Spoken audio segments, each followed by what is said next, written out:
राम भक्तों पर चली गोलियां लेकिन नहीं चलवाई मुलायम सिंह ने।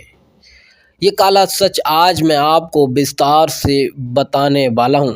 और राजनीति के चक्कर में मुलायम सिंह यादव ने ले ली जिम्मेवारी, क्योंकि वोटों का जो मामला था 30 अक्टूबर सन 1990 सबको याद होगा, क्योंकि 30 अक्टूबर सन 1990 को राम भक्तों की भीड़ अयोध्या में धीरे धीरे एकत्रित होने लगी और सैकड़ों की भीड़ के बीच पुलिस प्रशासन के हाथ पांव फूल रहे थे।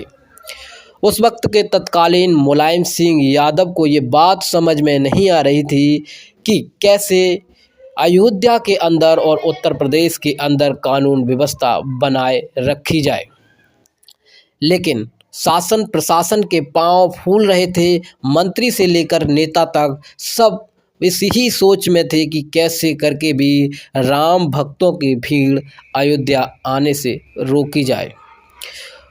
उत्तर प्रदेश के पूर्व मुख्यमंत्री मुलायम सिंह यादव उस वक्त के तत्कालीन मुख्यमंत्री थे और उनके कंधों पर ये जिम्मेवारी थी कि प्रदेश के अंदर शासन व्यवस्था बनी रहे। राम भक्तों की भीड़ बढ़ती जा रही थी और मुलायम सिंह यादव की चिंताएं भी।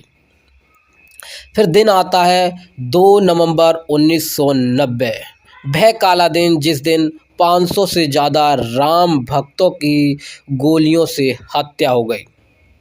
उस दिन धड़ाधड़ अयोध्या में गोलियां बरस रही थीं और राम भक्तों की सरयू नदी में लाशें बह रही थीं। वो दिन सबको याद है। लेकिन ये आदेश गोलियों का मुलायम सिंह यादव ने नहीं दिया, क्योंकि इसे हम आपको विस्तार से बताएंगे, वो भी सबूत के साथ। उस वक्त के मुलायम सिंह यादव के प्रमुख सचिव ने एक इंटरव्यू के दौरान बताया कि मुलायम सिंह यादव ने राजनीति के चक्कर में ये जिम्मेवारी अपने ऊपर ली थी।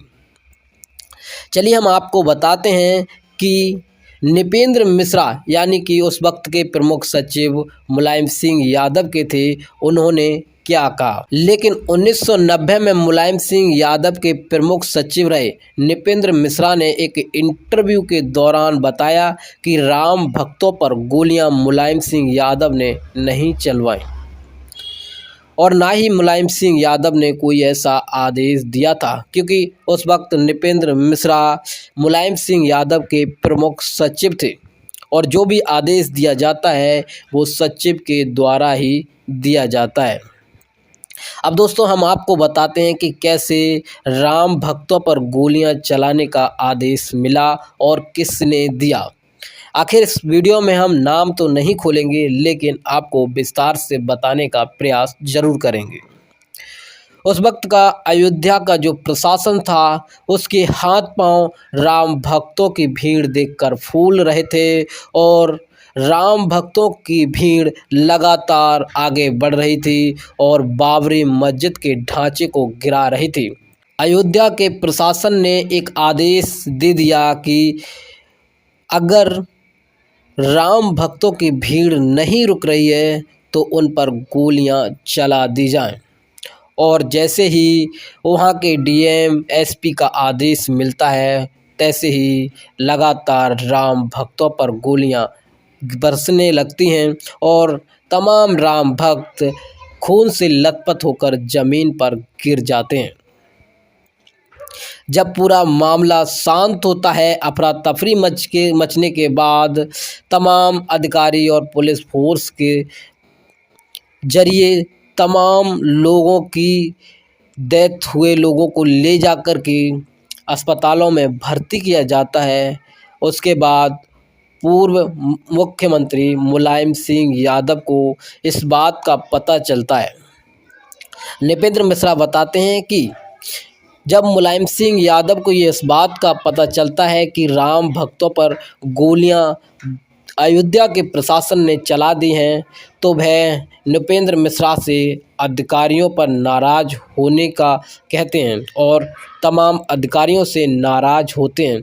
लेकिन कुछ वाहवाही के चक्कर में मुलायम सिंह यादव फिर से राजनीतिक लालच में आकर के उन अधिकारियों पर कार्रवाई करने के बजाय उनकी तारीफ करते हैं और धीरे धीरे मुलायम सिंह यादव मुसलमानों के बड़े लीडर के रूप में आने लगते हैं। और फिर इसी लालच के चक्कर में मुलायम सिंह यादव उन आदेश का अपने ऊपर पूरा का पूरा भार ले लेते हैं और यही कारण था कि आज तक लगातार मुसलमानों में मुलायम सिंह यादव का विश्वास बना हुआ है। तो राजनीति के चक्कर में नेता बुरा और अच्छा नहीं देखते हैं, अगर उनके मतलब का काम है तो वो हर धब्बा लेने के लिए तैयार रहते हैं। दोस्तों, ये कहानी आपको कैसी लगी कमेंट कर ज़रूर बताना।